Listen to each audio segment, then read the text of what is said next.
अंग्रेजी तारीख के हिसाब से आज 3 तारीख है, आज तीसरा महीना है और साल का ये 63वां दिन और सारा अंक 3 से विभक्ति करना है। हम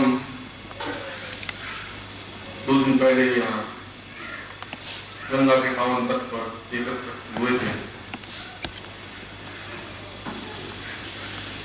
और 2 दिनों में हम इतने घुल मिल गए, इतने नजदीक आए, इतनी बार हमने प्रवचन सुने, इतना मनोरंजन किया, इतना अधिक भजन सुने, साधनाएं संपन्न की, गंगा के तट के ऊपर दीक्षाएं प्राप्त की और ऐसा लगता ही नहीं है कि यह सब कुछ केवल 2 दिन में संभव हो सकता है। मगर काल तो एक अनंत प्रवाह है।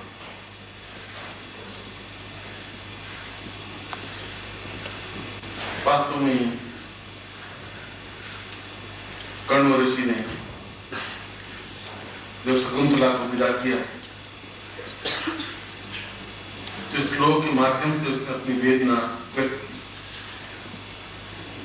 उसने कहा कि मैं जीवन में कठोरतम श्रम करने में समर्थ रहा। मैंने बर्फ में और शीत ऋतु में साधनाएं संपन्न की। भयंकर गर्मी में मैं पंचाग्नि तप 5 तरफ अग्नि जला के साधनाएं संपन्न की। बिना वस्त्रों के भी मैंने जीवन यापन किया है और ऐसे सारी स्थितियों में, इतनी सारी वेदनाओं में भी कभी मेरे चेहरे पर कोई दुख की या विषाद की रेखा नहीं है। मगर आज जब मैं शकुंतला को विदा करता हूँ, जब मैं सोच रहा हूँ कि मुझे विदा करना है कृष्ण के साथ, तब मैं अपने आप को रोकते हुए भी मेरे आंख में आंसू बहने लगते। तब मैं अपने आप को जज्ब करने की कोशिश करता हूँ और फिर भी चित्त फटा जाता है। ऐसा लगता है कि क्या इसके बाद प्राण सही सलामत रहेंगे भी या नहीं, क्योंकि जीवन का सबसे दुखमय शब्द वियोग है, बिछुड़ना, अलग हो जाना है, नहीं बोलना।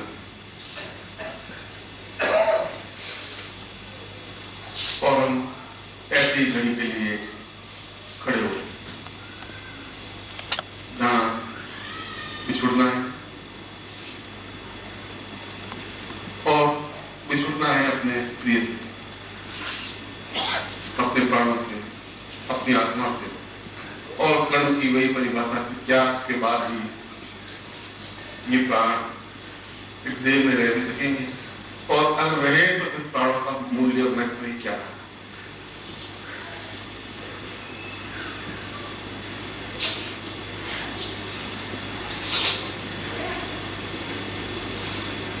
आप लोगों से मुझे बहुत कुछ आनंद और सुख मिला है। मैंने अनुभव किया है कि आप मेरे चित्त के बहुत निकट, अनुभव इसलिए किया है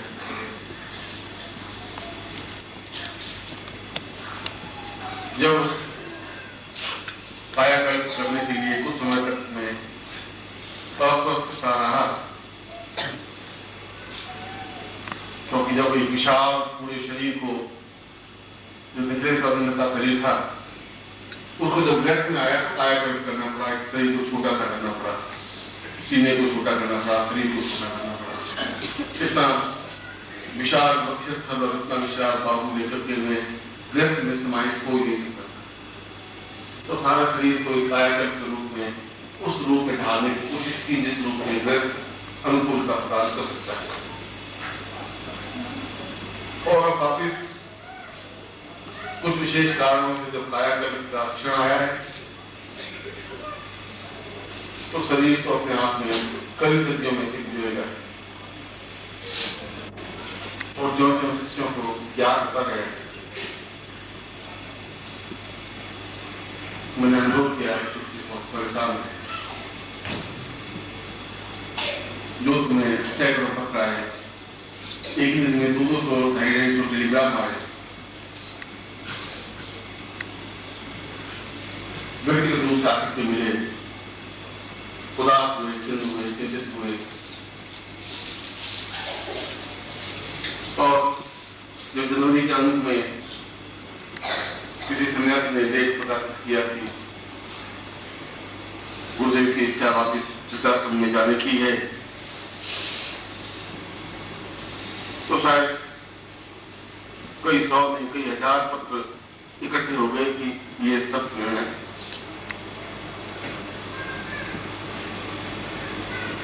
गलत।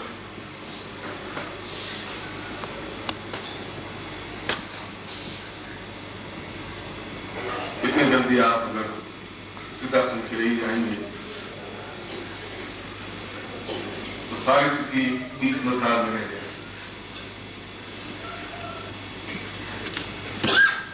मैं जानता हूं क्योंकि इस स्थिति को मैं संन्यास से जब ग्रस्त में आया तभी होगी, उन संन्यासियों से छोटे से मैं देख रहा था कि वे किस प्रकार से परेशान है, किस प्रकार से मुरझाए हुए।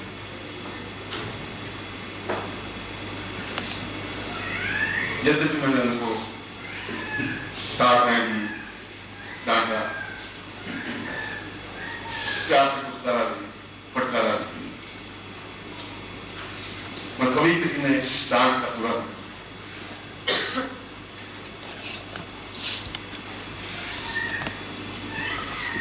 और उनकी वेदनाओं को देख करके मैं अनुभव कर रहा था कि वेदना वास्तव में क्या होता है, दुख क्या होता है, वियोग क्या होता है।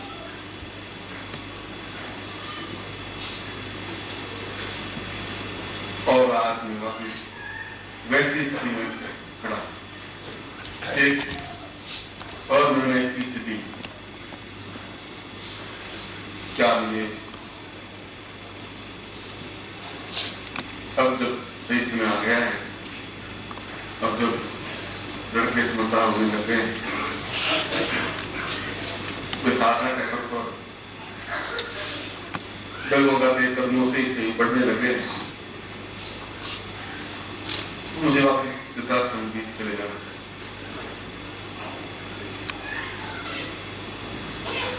क्योंकि उनको जो वादा मैंने किया था उस वादे को भी मुझे निभाना चाहिए। उन सन्यासियों को जो मैं कह के आया था उनके लिए भी मुझे कुछ करना चाहिए।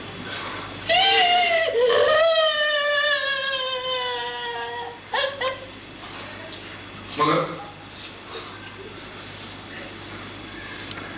ये संकेत में पिछले 3-4 साल से आपको देता रहा, कभी धीरे से कम, कभी तय हो।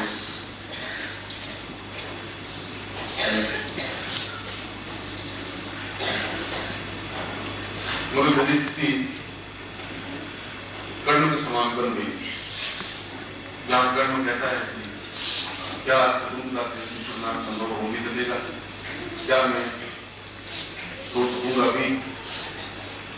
और वह इतना पंचांग तप किया हुआ ऋषि, शीत ऋतु में इतनी साधना किया हुआ ऋषि, कठोर चट्टान की तरह रहने वाला ऋषि भी पिघल करके खड़ा हो गया। शायद ऐसा नहीं क्यों, शायद ऐसा सोचूं अपना पिघल जाए।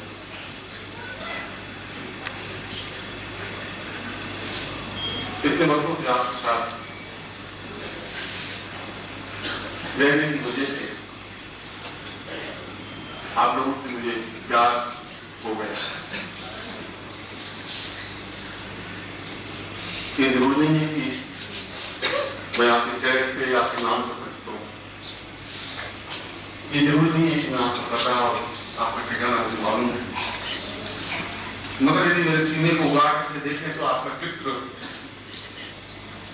उसमें जरूर, क्योंकि आपका बिंब निश्चित रूप से मेरे पास है। चादर में वापस था, मगर जाने के बाद और भी थोड़ी सी कोई संदेश पैदा हो जाए, कोई तो ना कर सकते हैं, मगर दो टूक कहने वाला नहीं मिल पाए। छाती को ठनकोर करके कोई बात कहने वाला, प्यार से सहलाने वाला,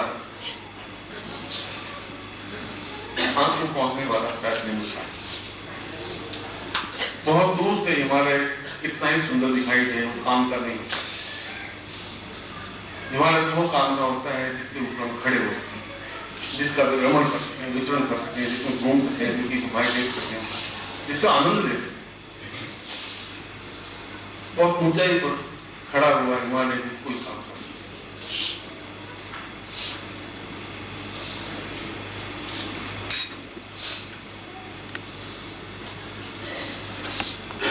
व्यक्तिगत साधनाएं करते करते थी और निरंतर आपके साथ कार्य करते हुए शरीर का अनुभव होता ही। और मैं जितनी मैं आपको साधनाएं करवाता हूँ उससे मुझे भी अपनी साधनाएं संपूर्ण करनी पड़ती है।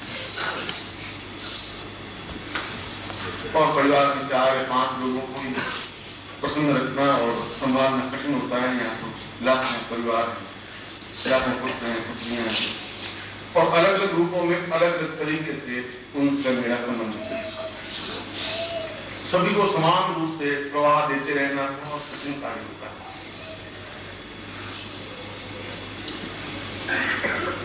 इसके लिए बहुत जहर पीना पड़ता है और मैंने किया है, फिर भी किसी प्रकार की कोई शिकायत शिकायत होती नहीं।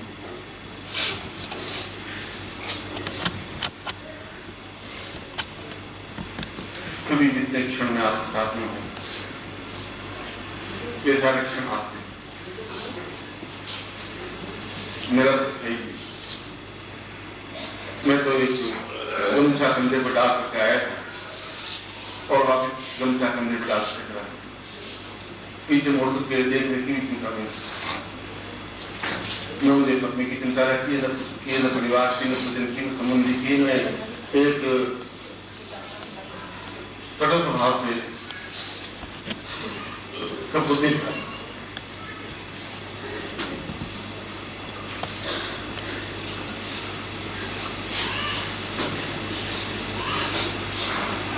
इन पूरे 10-15-20 वर्षों में कई शिष्य मिले भी, कई जुड़े रहे, कई बिछड़ भी रहे।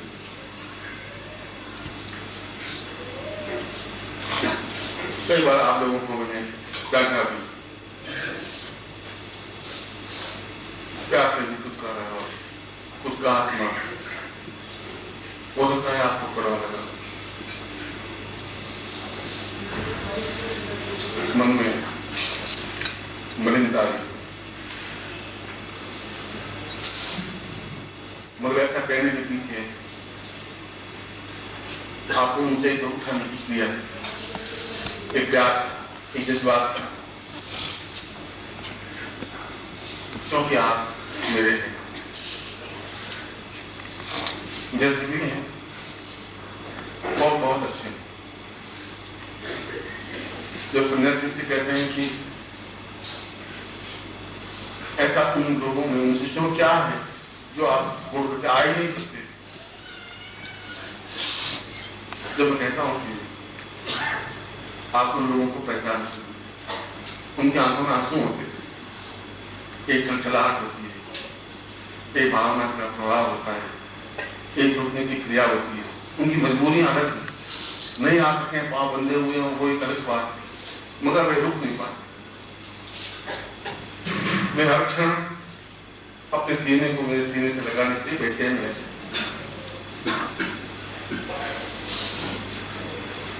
मैं समझ नहीं पाएंगे आपके क्या, मैं समझ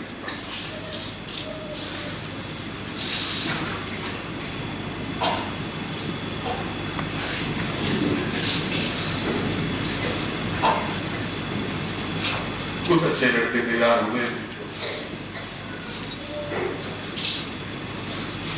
मिल जाने के बाद भी संस्था को संभालें और फिर आप साथ में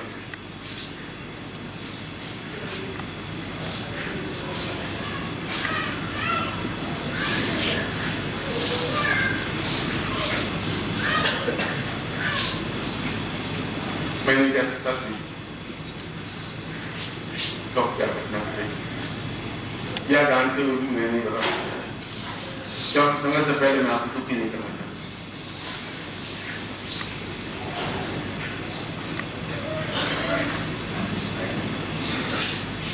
मैं तो केवल एक प्यार की परिभाषा लेकर के आया था और प्यार बांटता हुआ जाने का निर्णय लेना सोचता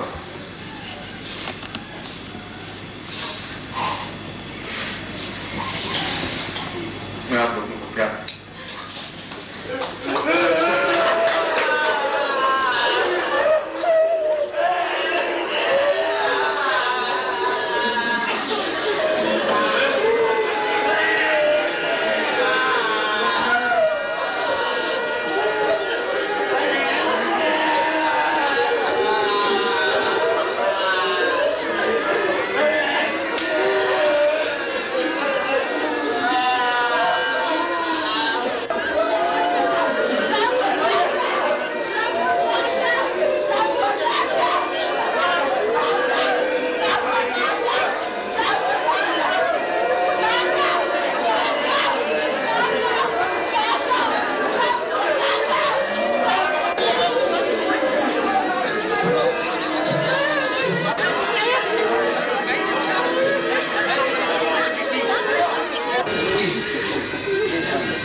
नमस्कार।